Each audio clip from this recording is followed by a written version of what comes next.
Ladies and gentlemen, welcome to the show. My name is Matt Morris. I am your host. Right now, we are live on YouTube as well as on Rumble at Matt Morris TV. Thank you all for tuning in. Ladies and gentlemen, it was now 3 days ago that President Trump issued his massive post on X as well as on Truth Social, in which I think it is fair to say, maybe I use this term too much, but I think it's fair to say that President Trump went scorched earth. Absolutely scorched earth on not only immigration. He introduced his new immigration plan, which we're going to talk about today because we got some new information insofar as that goes. But also, President Trump went absolutely scorched earth on Minnesota Governor Tim Walz, who was almost, maybe in an alternate timeline, our vice president alongside Kamala Harris. Thank God that that did not happen. And he also went scorched earth on all of the fraud that has been going on in Minnesota, really to the tune of $1 billion federal taxpayer dollars. Now, Tim Walz earlier today attempted to come out and defend himself against these allegations of fraud or complicity in the fraud. However, this is one of the big stories of the day that everyone is talking about right now. Much to Governor Tim Walz's dismay, the Minnesota State Department of Human Services, the Human Services Department of Minnesota, has officially come out to publicly let the nation know that Tim Walz was not only aware of all of this fraud that's been going on in his own state, but in fact that he was complicit, that he was a part of the fraud. And so today, ladies and gentlemen, we have a lot to talk about, a hell of a lot to talk about. And then beyond that, President Trump has also come out today, about 2 hours ago when he was aboard Air Force One, and he gave some more commentary as it relates to Tim Walz and this entire fraud situation. And also he gave some extra insight or information regarding his brand new immigration policies. So folks, today I'm just going to tell you, this is going to be one hell of a show. I think the best way to kick this off is to, first off, play a clip from Tim Walz earlier today. He made a special guest appearance on Meet the Press ABC. So I want to show you folks what he had to say. Take a look. Well, speaking of the Somali community, President Trump is targeting them and your state in part. He's citing fraud as the reason for his crackdown. Dozens of people of East African descent have been charged, convicted, and sentenced for stealing more than $1 billion in taxpayer money from government programs during COVID. As you know, Governor, that is more than Minnesota spends each year to run its Department of Corrections. So I want to give you a chance to respond to this. Do you take responsibility for failing to stop this fraud in your state? Well, certainly I take responsibility for putting people in jail. Governors don't get to just talk theoretically. We have to solve problems. And I will note, it's not just Somalis. Minnesota. It's not just Somalis. We are going to fact check that here in a moment. Minnesota is a generous state. Minnesota is a prosperous state, a well-run state. We're AAA bond rated, but that attracts criminals. There's a reason Minnesota ranks as the top, lowest childhood poverty, best place for children to live. People are taking advantage of that. They're going to prison. That is totally disconnected with demonizing an entire group of people who came here fleeing civil war and created a vibrant community that makes Minnesota and this country better. But that's Donald Trump. Deflect, demonize, come up with no solutions. He's not going to help fix anything on fraud. My God, there's a big difference between fraud and corruption is something he knows about. There's no fraud in Minnesota. If there is fraud in Minnesota, it's more than just a bunch of Somalis. Spoiler, it's not. Somalis, I like to call them Somalians, you might have noticed. I guess the proper term is Somalis. I like to call them Somalians, so forgive me. Somalians built this country. Somalians, they make this country a better place, according to Tim Walz. This country was built by Somalians. They're part of the fabric of the nation. And also, if anybody knows about fraud, it's President Trump. Well, we actually have a little compiled list here of all of the individuals that are involved in this $1 billion worth of federal taxpayer fraud. So we have one individual, Amy Marie Bach. To be fair, she doesn't sound Somalian. However, we have quite a long list of names here, and I'm just going to start picking a couple of these out at random. Abdi Wahab Malim Aftin. He sounds Somalian. Fahad Noor. He sounds Somalian. Ahmed Yassin Ali. Ayama Jama, Asha Jama, Fartun Jama, Mustafa Jama, Zamzam Jama. Holy hell, that's a lot of Jamas. Hana Markin, Lul Bashir Ali.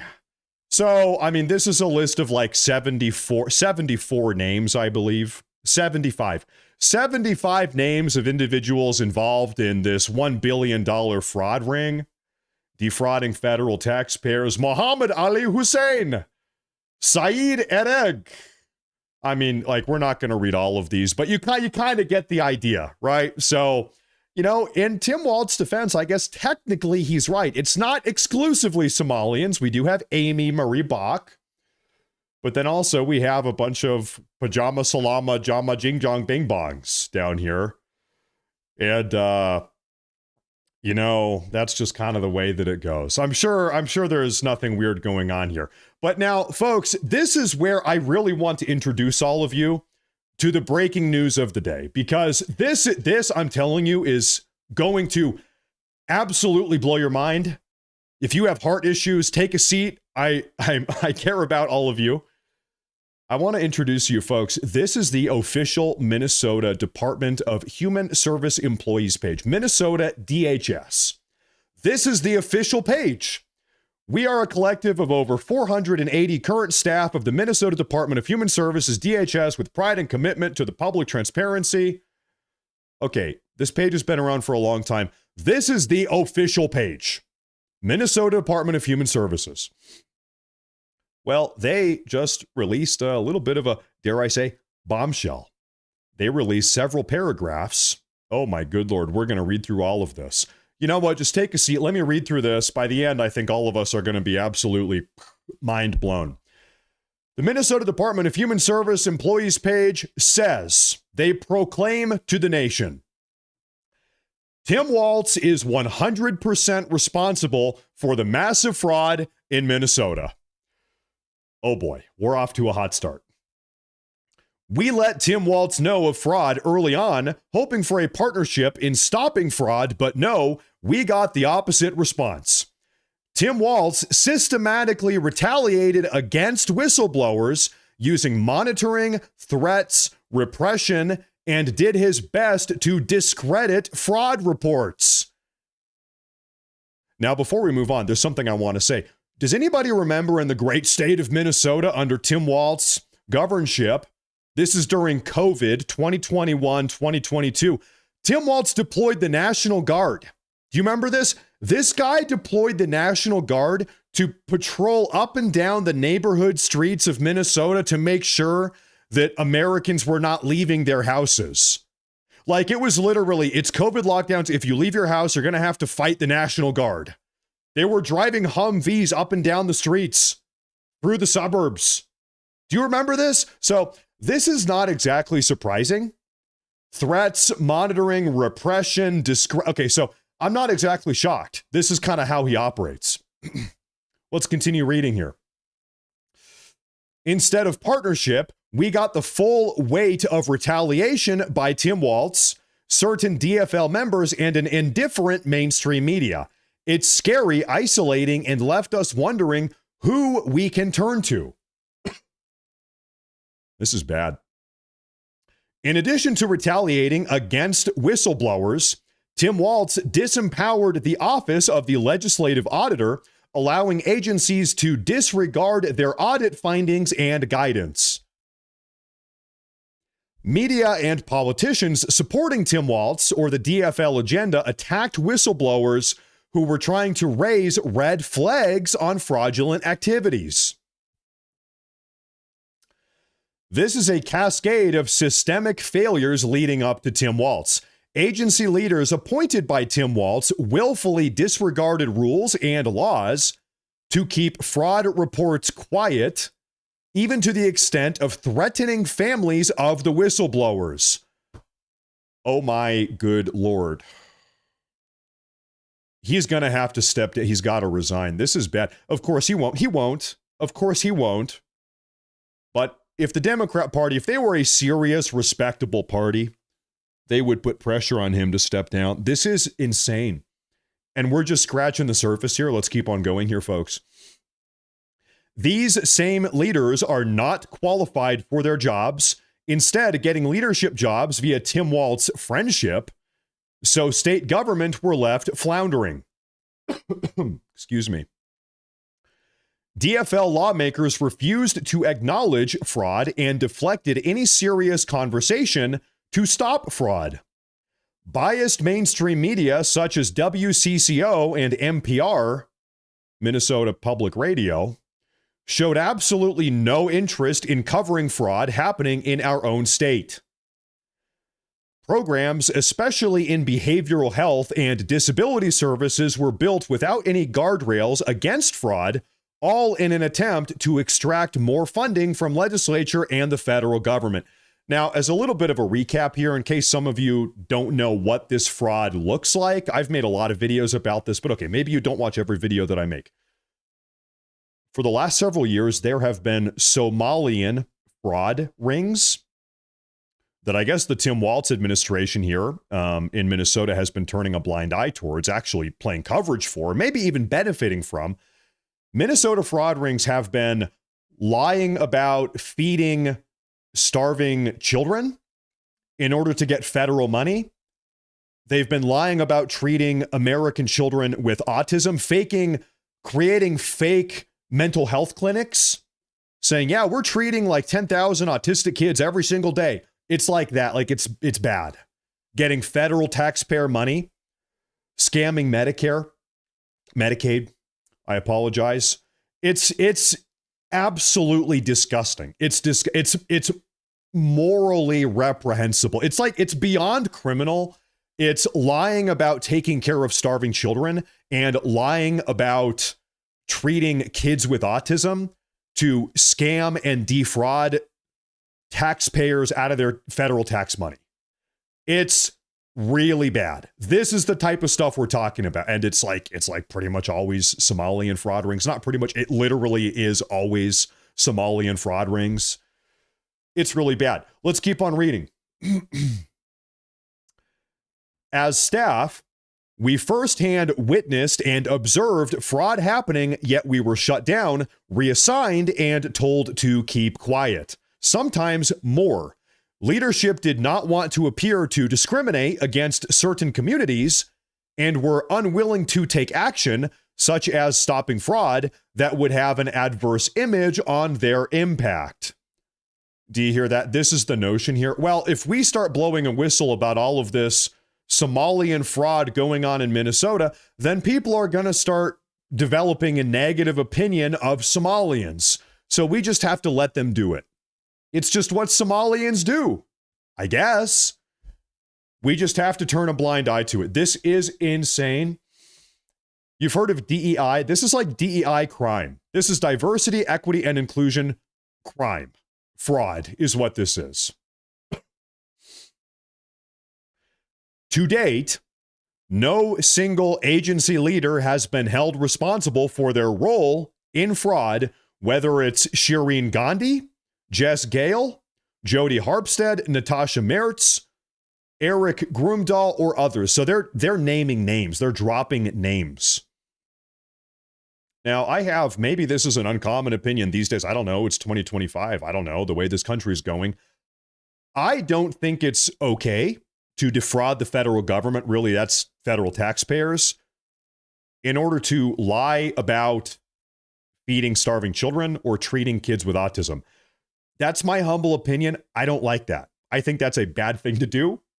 Let me know yes or no if you agree or disagree. I think it's a bad thing to do. That is what has been going on for a long time here. It is a structure created and maintained by Tim Walz, who has created an environment of interrelated agencies and institutions, including the media, that help foster fraud through retaliation and turning a blind eye in exchange for political gain in the form of high-power agency leadership jobs or other perks. So what's going on here? It's pay to play. Hey, listen, Tim Walz here. If you want a job in my government, if you want to have this job or this job, whatever, then you need to turn a blind eye to all the Somalian tax fraud. That's how it works in Minnesota. Does anybody here live in Minnesota under the Tim Walz regime? Good Lord, I'm so sorry you have to deal with this. This is ridiculous. This is absurd. No American citizen should have to deal with this in the state in which they live. Absolutely insane. The Post goes on to say, fundamentally, Tim Walz is dishonest, lacks ethics and integrity, has poor leadership abilities, and has never taken any accountability for his role in the fraud. Instead, Tim Walz deflects by blaming national politics for his own failings and distracts the public with inveterate lying. These lies include his reference of a budget surplus under his tenure. The fact is, Minnesota has never had a surplus. We had been given federal ARPA funds that were conflated as surplus money. Otherwise, we would be in a deficit. Tim Walz and all these Somalians underneath him, his ring of criminal Somalians, I got to give them credit. They are really good at defrauding the federal government. Like, they have become exceedingly efficient at this. Of course, I wish they wouldn't do it, but you know what? They seem to be pretty good at stealing federal tax money, I guess, in their credit. I don't know. They're very creative with how they do it in a very evil, spiritually bankrupt way.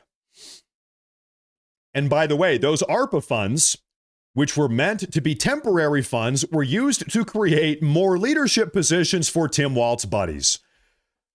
I just had a crazy idea. How about we deport Tim Walz to Somalia, right?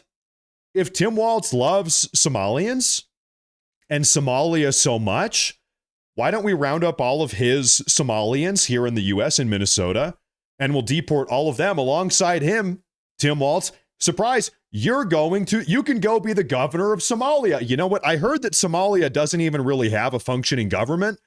So you know who I think would be a perfect leader of Somalia? Tim Walz. Maybe he could fix that country up. I believe in him. Send him over there. The Post goes on. That's enough goofing around. As such, we can't fight fraud in Minnesota alone, hence why we're appealing to the federal levels of the government.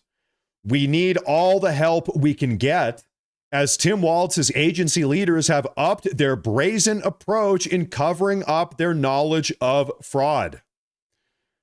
We are grateful to numerous solid politicians, especially the Federal Fraud Committee, and media outlets who are trying to halt the fraud. We are also grateful to other whistleblowers who are bravely stepping up. Thank you, New York Times, for bringing the plight of Minnesota to the national stage. And so here we are trying to raise awareness. We're in a way helping out, I guess, all of us here together. This is absolutely insane. And by the way, this is not some random Yahoo on Twitter who's posting this. This entire expose, and it's a pretty long one here. We just read through all of it. Who is this posted by once again? The official government page for the Minnesota Department of Human Services. I kid you not. The people of Minnesota, government employees, these are presumably state-level government employees here. They have had enough. People have had enough of the fraud. And really, I've got to give credit to them. Very, very brave to come on out here, because I'm positive that in response to posting this, Tim Walz and all of his stooges in the state level government, they're going to be hunting down who made the post, who's blowing the whistle. These people will probably, if they can pinpoint who posted this, they'll probably lose their jobs. I don't know, God forbid. But something has got to be done here. Tim Walz has got to resign. We need pressure on this entire situation. Now, luckily, like I said, President Trump is applying pressure to Tim Walz. In fact, just the other day, 3 days ago, he called him, and I quote, I'm not saying this, President Trump said this. He said, Tim Walz is, quote, seriously retarded. And, you know, I think he's probably right. In fact, President Trump actually doubled down on that. Just like 3 hours ago, he was flying around the country on Air Force One, and an interviewer, a member of the media, asked him, President Trump, do you still feel that Tim Walz is, quote, seriously retarded? Well, President Trump, he gave his opinion again. Take a look. In that same post, you mentioned Tim Walz, and you called him what many Americans do find inoffensive or retarded. Do you stand by that claim of calling Tim Walz retarded? Yeah, I think there's something wrong with him. Absolutely. Yeah. Oh, yeah. Sure. You don't think You have a problem with it? Do you have a problem? Yeah, I think he's retarded. Do you have a problem with that? I love Trump. He's such a boss. Yeah, he is retarded. Do you have a problem with that? I love President Trump. You know what? I think there's something wrong with him. Anybody that would do what he did, anybody that would allow those people into his state and pay billions of dollars out to Somalia. We give billions of dollars to Somalia. It's not even a country because it doesn't function like a country. It's got a name, but it doesn't function like a country. Yeah, there's something wrong with Walz. There's something wrong with him, and Somalia is barely even a country. This is why, listen, I agree. I think Tim Walz should be denaturalized and deported to Somalia. Then he can go become the president of, or the king or whatever of Somalia. Whatever the hell they have or don't have, I guess, in this case. Send him over there. Now, President Trump also on this Air Force One flight, he talked a lot about his new immigration policy. But first off, he went on to talk about Somalia. President Trump loves to talk about Somalia. How can you not? Like those people, The people from different countries that are not friendly to us and countries that are out of control themselves. Countries like Somalia that have virtually no government, no military, no police. All they do is go around killing each other. Then they come into our country and tell us how to run our country. In Somalia, all they do is go around killing each other, and then they come in our country and tell us how to run our country. And they defraud the federal government. And you know what? They hate him because he spoke the truth. They hate him because he speaks the truth. He's absolutely right. We don't want them. What are you talking about? You got to talk up. She said how many countries? Is there a list? Well, I guess we gave you 19, right? And it's probably more than that. Is that what you mean when you mean third world countries, those 19? No, I don't think they're all third world, but in many cases they are third world. They're not good countries. They're very crime-ridden countries. They're countries that don't do a good job. They're countries that don't register from the standpoint of success. And we, frankly, don't need their people coming into our country telling us what to do. When you talk about denaturalization, I'm talking about like Somalia, where you have a congressman goes around telling everybody about our Constitution, and yet she supposedly came into our country by marrying her brother. Well, if that's true, she shouldn't be a congressman, and we should throw her the hell out of our country. We should, and of course, we're talking about Ilhan Omar, who incestuously married her own brother to engage in immigration fraud.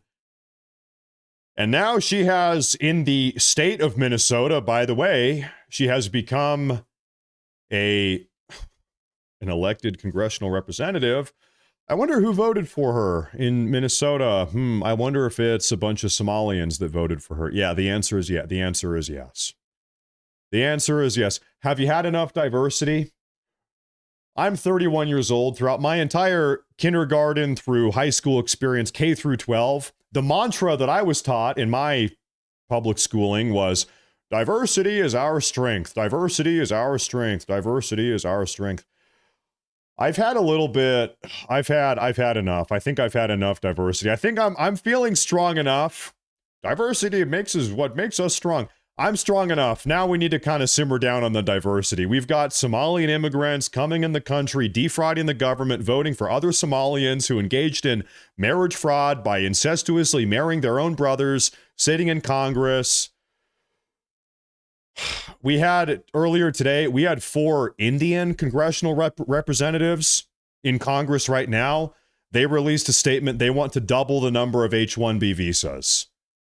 4 Indian congressional representatives today got together and said, we need 2 times as many H-1B visas. By the way, as everybody knows, 80% of the H-1B visas go to, you guessed it, Indians. I've had enough diversity. Mom, I've had enough diversity. You can come and pick me up now. I want to go home. Mom, I just want to go back to the country that we used to have before all of this diversity. It's a little bit much, Mom. It's like, for real, it's a little bit much. Like, come on. This country is being ripped apart at the seams. I'm exhausted. Yeah. So thank God President Trump is actually stepping in and getting involved here. He has shut down immigration from the third world. He is denaturalizing third world immigrants. We heard from Tom Homan earlier today that pretty much every single third world immigrant in the country is going to now be deported. Their visas will be revoked. Their citizenship will be stripped away. That's called denaturalized, and they will be deported back to whatever third world country they came from. Thank God. Yes, this is what I voted for. Trump goes on to talk about this entire dynamic. What do you mean by reverse migration? It means get people out that are in our country. Get them out of here. I want to get them out. We got a lot of people in our country that shouldn't be here, and they came in through Biden, and he was the worst president in the history of our country. But the single biggest thing he did was allow millions of people into our country that shouldn't be here. Drug dealers, prisons were opened up and allowed to come into our country. You take a look at the people that were allowed to come into our country. We're paying a big price for it, and we will for years to come, including the recent killer of two wonderful National Guards people. And I'll tell you what, that animal should not have been allowed to come into our country. Now, I need to kind of beat around the bush here because we're on YouTube and I don't want to get in trouble. On Rumble, I don't have to worry about this, but we're on YouTube. I got to kind of be careful here what I say. This Afghani immigrant that was led in the country by Joe Biden and the Democrats 2021, this individual, I actually don't think he should be deported.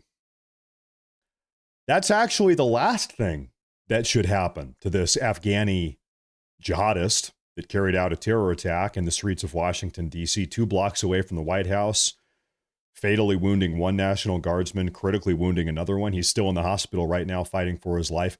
This individual specifically actually should not be deported. I don't think he should be. I think maybe something else should happen to this individual, but I don't know. Maybe you call me crazy. I don't know.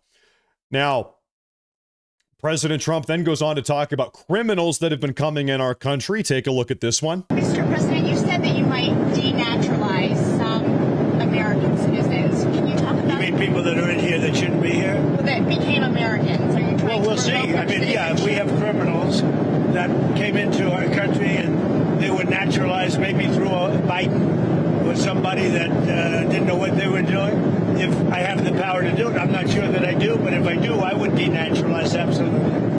He does. He does. You know, I hate to acknowledge that kind of what it has taken to get President Trump to this point was the terror attack, 4 or 5 days ago in Washington, D.C. I wish we would have taken this stance on day one of the Trump administration. That being said, better late than never, right? Here we are. We're 10 months into a 4-year-long presidential administration here. These are the type of serious steps that need to be taken if we want to actually stop talking about saving the country and putting America first, but actually saving the republic, saving the country and putting America first. What does that look like? A complete and total shutdown of immigration from the third world. A complete and total mass deportation of every single third world immigrant that is currently in the country. And beyond third world immigrants, all of these other immigrants that were illegally allowed into the country, TPS, Trump has revoked the TPS temporary protected status of 2.3 million. 2.3 million is the TPC status revocation immigrants that Biden led in the country. Another 980,000 asylees that were in the country. It's just like the Biden administration for 4 years, they were hell-bent on letting these people into the country through whatever means possible. Asylees, refugee status, temporary protected status, just outright illegal aliens. They're not deporting people that were overstaying their visas. And all in all, cumulatively combined in 4 years, 25 million.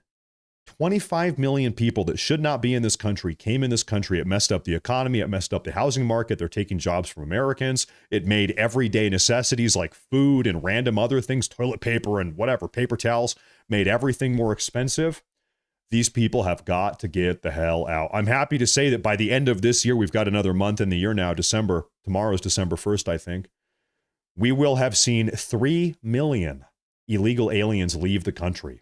By the end of the year, 3 million in total. That's about 700,000 forced compelled deportations, like ICE agents apprehending them, detaining, deporting, and then another 2.3 million that are choosing to self-deport through the CBP app. They get a $1,000 travel stipend and a free plane ticket. So that is 3 million in 1 year. How many in total do we have in the country? We know that 25 million came in the country during the Biden era, 25 million in 4 years. But in total, the number I see is about 50 million in total. You know that? 1 out of every 7 human beings in this country right now is here illegally. 1 out of every 7. We've got 350 million people, 50 million of which or so are here illegally. They shouldn't be here. We need mass deportations. And so it's gonna take a while. By the way, the deportations, the rate at which these people are leaving, they're getting deported, that rate is increasing exponentially every day, every month. The deportation numbers are going up. So I'm remaining optimistic here. Of course, we passed the One Big Beautiful Bill, which accommodated funding, allocated funding for another 10,000 ICE agents, another 3,000 or 4,000 CBP agents and DHS officers similarly. So the deportations are picking up in speed. Right now, the projection is by the end of President Trump's 4-year term, we're going to have around 15, 16 million deportations. So that's a good start. Frankly, honestly, we need to be honest here. Let's not be under any illusions. It's going to take 8, maybe 12, I don't know, years to get rid of all of these people.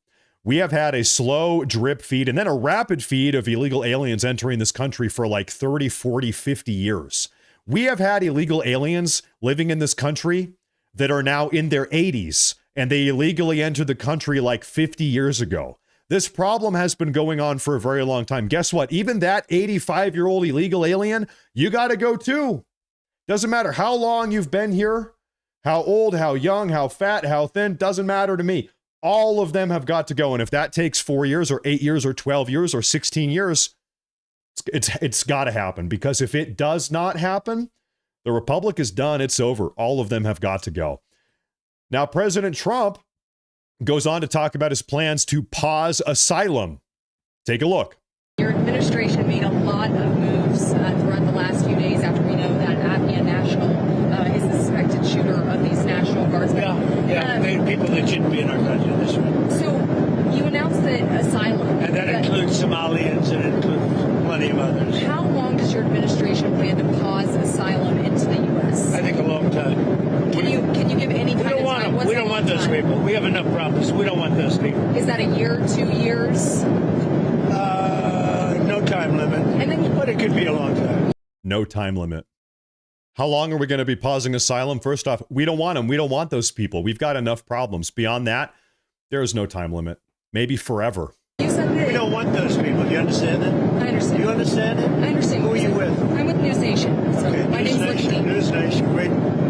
Thank Let you. me just tell you something. We don't want those people. Does that make sense? You know why we don't want them? Because many of them are no good, and they shouldn't be in our country. What do you mean by those people? Can you The clarify? people from different countries that are not friendly to us, and countries that are out of control themselves. Countries like Somalia that have virtually no government, no military, no police. All they do is go around killing each other. Then they come into our country and tell us how to run our country. We don't want that.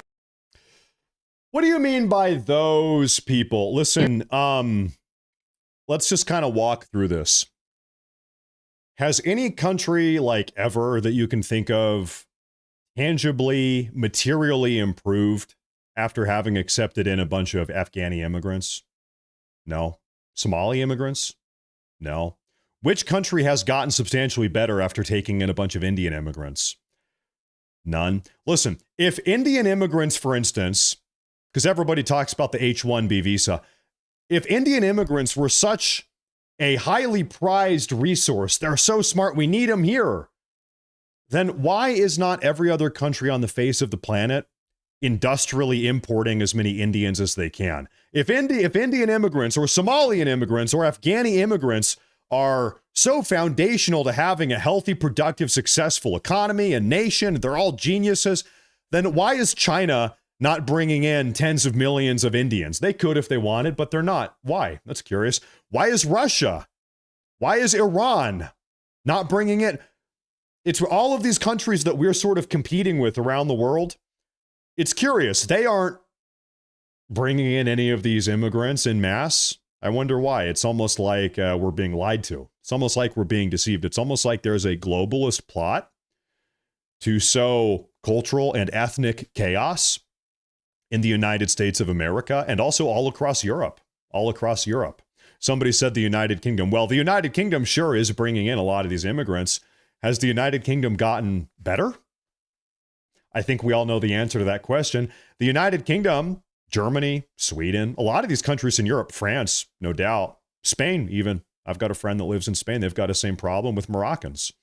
It almost seems listen, I don't want anybody to call me a conspiracy theorist here because God forbid that's not what I am, but it almost seems like there is a concerted effort to destroy Western countries and Western countries exclusively. Countries kind of where white people live, white countries.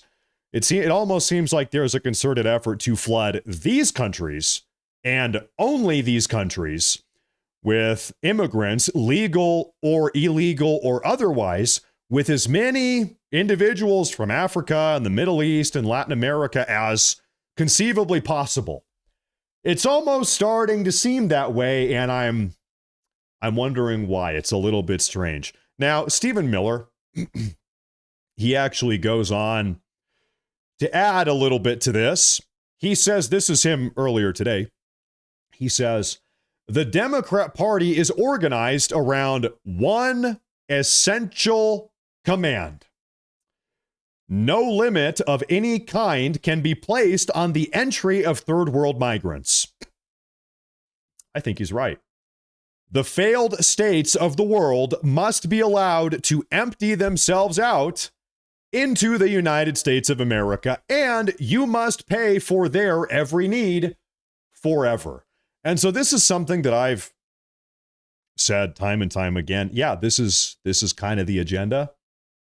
This is kind of the agenda. They want to replace you, ethnic American, heritage American, whose family, whose bloodline has been here forever and ever and ever and ever for 300 or 400 years, or heritage European, German person who has German roots going back 1,000 years or more. The agenda is to replace you with immigrants, legal or illegal or otherwise, replace you with immigrants from the third world. And during this transitionary process, you are going to be forced to pay for it. And there's nothing you can do about it. At least that is the desire. That is the desire from the left in America, from the left in Europe. It's a big problem. Obviously, it's causing a lot of problems here. And like we said, not a single one of these countries, United States, Canada, Germany, Sweden, United Kingdom, has gotten better as a result of this mass migration phenomenon that's been taking place.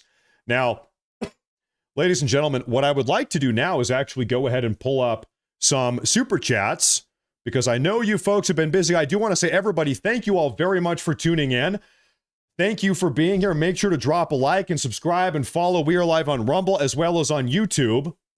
I need to get these super chats pulled up. I'll tell you something, folks. Every day I go live here on YouTube and Rumble, the numbers just get bigger and bigger. I don't know where you guys are coming from, but I really do appreciate it. Thank you very much.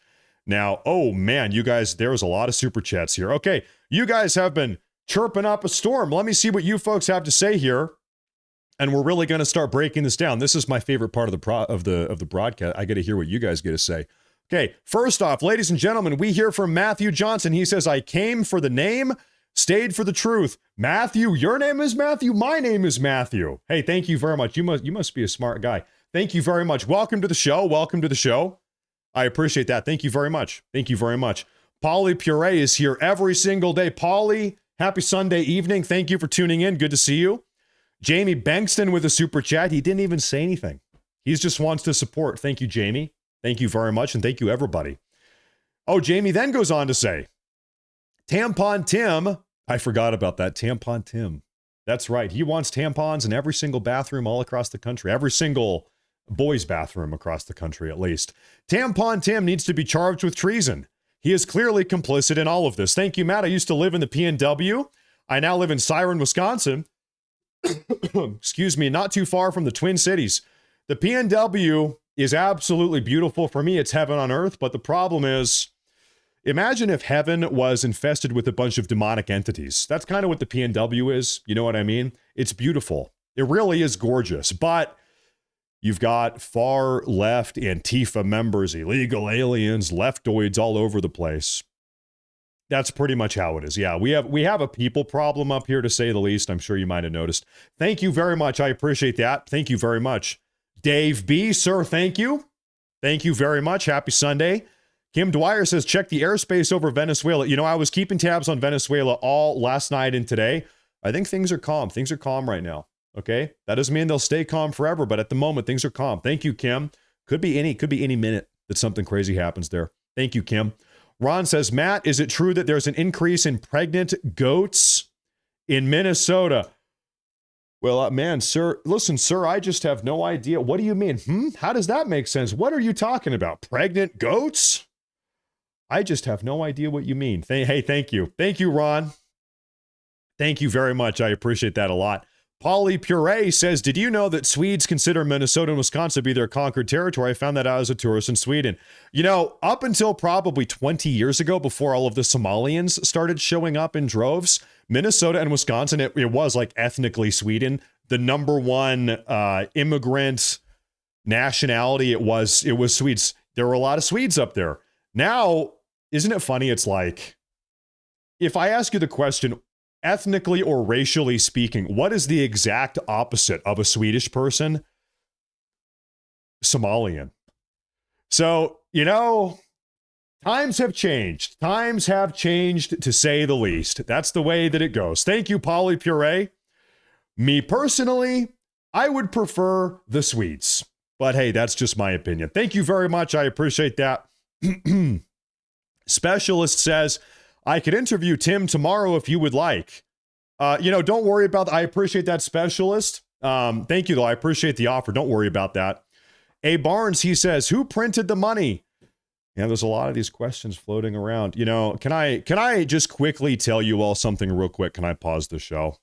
I'm going to use a word. It's called based. Based means like, what would you say? Traditional, conservative, regressive. It's hard to define that word. The word is called based. I don't know, maybe some of you have noticed from time to time, I am, I was going to say a little bit, significantly. I am personally significantly more based than maybe I publicly put out. And part of that is because of the YouTube. There's these rules on YouTube. On YouTube, you can't say certain things. You got to kind of moderate yourself a little bit on YouTube. Not on Rumble, but on YouTube. I am significantly more based than maybe I let on sometimes. But sometimes maybe it comes out a little bit. And maybe some of you can kind of figure it out. Hey, thank you very much. I appreciate that. Will Crump here, he says, will these whistleblowers go to DOJ and talk? You know, I would not be surprised. We saw 3 days ago when Trump issued his big statement on Truth Social and X. He said that they're going to be ripping away federal funding from Minnesota as a consequence of all of this fraud, this Somalian fraud. Wouldn't be surprised. I think things are developing every day with this. Thank you very much. Thank you. A. Barnes, 5 in a row. Boom, boom, boom, boom, boom. He says, defense wins championships, and Mark R. Epstein is committing fraud with his artificial ionosphere used to fleece the people. The real Epstein at MIT, home of Bill Gates and John Trump. I hate to let you down, sir. I don't know anything about the ionosphere. I don't know anything about that. But you know what? And I see all of these super chats are about that. Where is Larry Ellison? John Trump, Tesla. I do know John Trump owned the building Tesla lived in when he passed away. I have heard that story. about the Trump time machine. I've heard that story based on Tesla's research. I'm not sure if that's true or not. John G. Trump, a professor at Massachusetts at MIT, led a high voltage research and co-founded. Yeah, listen, hey, I don't know anything about that, but I'll look into it. Thank you very much, Mr. Barnes. I appreciate that a lot. Thank you very much. Mikey, he says it is not enough between 50-year mortgages and 50 million deportations. We hopefully choose the latter. Yeah, we need 50 million deportations. But listen, oftentimes one of the talking points I hear from people is they say, by now we should have had 10 times more deportations. And you know what? I agree with the sentiment, okay? But also I live in reality. By the end of the year, so 1 month from now, we're on track to have 3 million deportations by the end of the year. 1 year, 3 million deportations. I wish we had 10 times more, but also, did anybody really think that we were going to have 30 million deportations in 1 year? 30 million in 1 year? I live in reality. It's just like not. That's just like not going to happen. What I will tell you right now is that at this exact moment, right now, we are seeing the largest remigration program in all of United States history, maybe even world history, to be blunt. 3 million in 1 year. That's a pretty big number. And like I said, the number's going up. This is something that I think we all need to kind of be aware of. It is much more difficult to clean up a mess than it is to make a mess. It is much easier to destroy the economy than it is to fix the economy. It is much easier to allow 25 million immigrants into the country in 4 years than it is to get rid of 25 million immigrants in 4 years. This mess that has been made, really, this is an ongoing mess-making situation for 30 or 40, 50 years, the slow drip feed of illegal aliens. But really, in the last 4 years during the Biden era, 25 million in 4 years, that's unprecedented. It is going to be tough to clean this mess up. It's going to be very tough to clean the mess up. And I am under no illusion, and I don't think you should be either, that all of these messes are going to be cleaned up in 4 years. It might take 8 years. It might take 12 years. Now, this is something that I need to say. This is very important to me. This should be important to you. It is absolutely imperative that we do not get blackpilled and say, oh, okay, let's say by the end of the Trump administration year, we're looking at 15 million deportations after 4 years. It is imperative that we all say, that we all avoid this black pill, that we don't say, oh, only 15 million deportations in 4 years. It's over. MAGA was a failure. Trump was a failure. It's over. Because then what happens is we end up with a member of the far left sitting in the Oval Office of the White House. And then you go from being upset with 4 or 3 million deportations in 1 year to no longer having deportations. Now we've got 5 or 6 or 10 million new illegal aliens coming in the country per year. You lose whatever deportations we have, and instead the border has been reopened and we have illegal aliens entering the country as opposed to leaving. So that we cannot allow that to happen. Even if we are upset with the lack of success with the Trump administration, it is very, very important that we do not lose control of the White House in 2028. We need to thread this rope very carefully. We're walking on a tightrope. We got to walk this line very carefully, because if we are too black-pilled or upset or disgruntled, then we risk losing absolutely everything. If a member of the far left wins the White House in 2028, odds are they'll end up winning it again. It's not going to be 4 years. Odds are, history shows, it'll end up being 8 years of a member of the far left or a far left administration in the White House. So imagine now, between 2029 and 2037, we've got a far left presidential administration. Flash forward, now the year is 2037, and now we have another 50 million illegal aliens in the country. We've got a brand new 50 million. On top of the 50 million we already have, we've got another 50 million in the country. At that point, the year is 2037. We've got around 100 million illegal aliens in the country. Good luck with any type of remigration program or America First, Make America Great Again, America First agenda. Good luck. You think we're going to be able to have any type of America First platform in 2037 when we have 100 million illegal aliens in the country? After 8 years of a far left administration, it's over. It's over. It's over. So here's what I'm going to say. I understand some people are frustrated with President Trump. It's not enough. We need more. We demand more. I get it. I'm with you. But I think it is very important how we direct and channel that energy. You don't want to cut the carriage loose from the horse before the carriage has a sufficient amount of momentum. If I can make a little metaphor here, if you know what I mean. So it is imperative that we do not doom out or black pill too early here. We still have a lot of work to get done. Thank you very much. I appreciate that. I appreciate that a lot. Man, when I was on my little monologue there were even more super chats. This is from Patrick Hutt. He says, what's happening all over the USA now is what happened to the Americans, just worse. Except that pretty much the Native Americans didn't have a country. They didn't have a collective nation. They were actually they were a collective of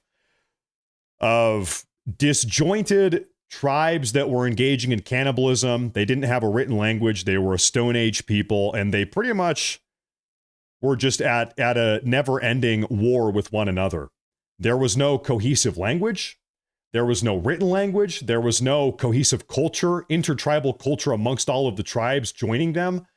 They pretty much spent 15 or 20,000 years killing each other, pretty much. It was brutal. They were scalping and raping and pillaging, pardon my language. But so to compare the nation that we have now to whatever you call what they had 400 or 500 years ago, I don't exactly accept the notion. I don't accept the notion. It's a little bit different.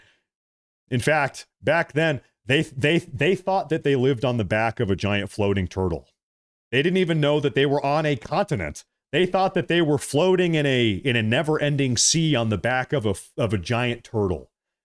That is what they... So listen, it's a little bit of a different dynamic, to be blunt. Now, thank you very much. I appreciate that. Jamie Bankston, thank you very much. Thank you very much. I am a Western culture supremacist. I'm a Western culture chauvinist.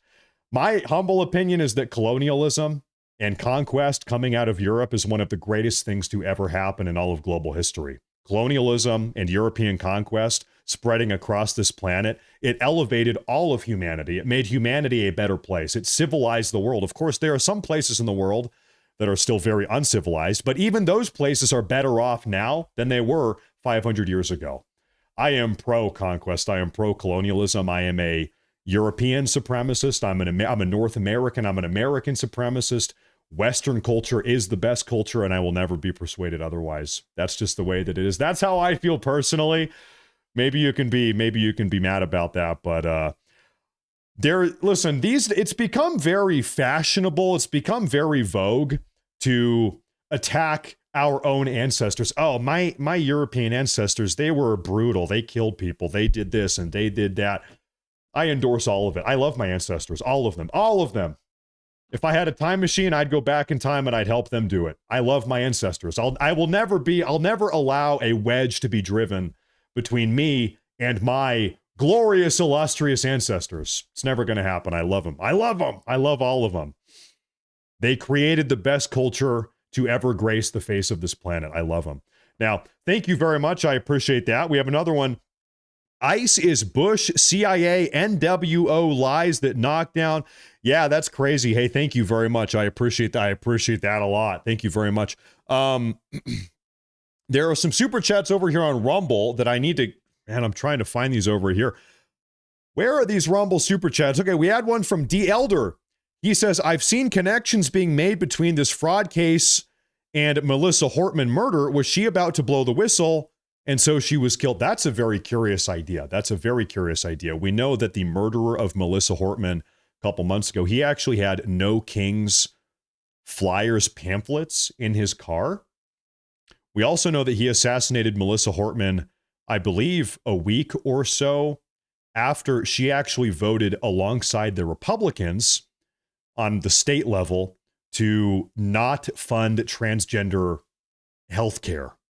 So there could be multiple reasons why she was assassinated. She voted with the Republicans. It maybe has something to do with Minnesota fraud. She was anti-trans. I don't know.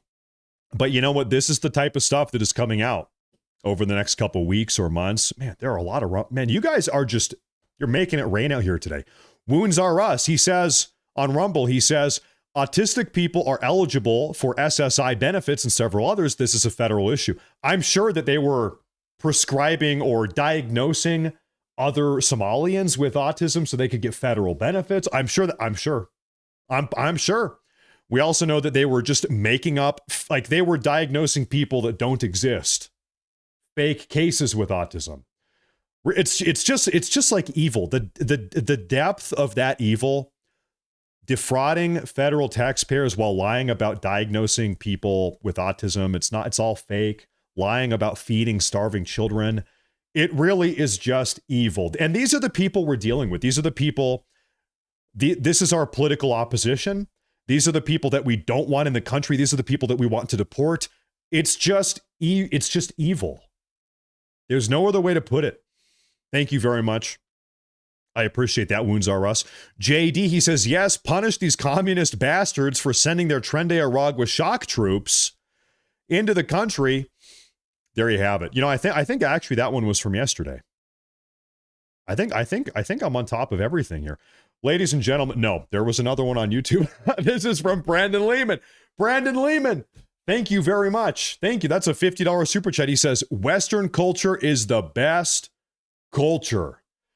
Yes or no? Listen, we're going to end the broadcast on that note. Yes or no? Is Western culture, Brandon Lehman, thank you very much. Is Western culture the best culture out of all of them? And I think so. It goes back to the Greeks, the Greek philosophers. It's really, I guess, the oldest point of Western culture is Homer and Hesiod, the Iliad, the Odyssey, the Theogony. It evolves into the father of history, Herodotus. The fathers of philosophy. The father of philosophy, they say, was Pythagoras. Moving on to Socrates and Aristotle and all of the great Greeks. Moving into the Roman era, all the Roman culture that they created. Of course, we integrated the Bible and the Old Testament and the New Testament. And then it's this beautiful mix of all of it that has led to really where we are now. It's a long history, almost 3,000 years. Depends on when you draw that start point, but man, it ended up being pretty good. And of course, it's all of these points that our founding fathers referenced when creating our country. The idea, the concept of a gubernatorial constitution, you know who created that? Aristotle. Aristotle traveled around ancient Greece, right? He personally wrote constitutions for all of the Greek states. The year is what, 350 BC, 350 BC. You can still go on the internet. You can pull up Aristotle's Athenian constitution. He wrote all of these. That was a novel idea. Not everybody had that. We Western culture created that. So anyway, that is going to be a wrap for the show. I want to say thank you, everybody, for tuning in. This was a good one. We are shining a light on. We are exposing all of this insane, fraudulent behavior coming from some of these immigrant groups that frankly shouldn't be here, as well as some of their supporters or allies in the far left, like Tim Walz and members of his gubernatorial administration. So we're gonna keep putting the pressure on these people every single day. Thank you very much, everybody, for tuning in. Of course, make sure to like, subscribe, the broadcast, follow over here, follow over there. Shout out Rumble, shout out YouTube. Thank you for being here. I have been your host, Matt Morris, and I'll see you folks tomorrow. Have a good Sunday night, and I'll see you folks on Monday. Thank you, everybody, for tuning in. God bless, and of course,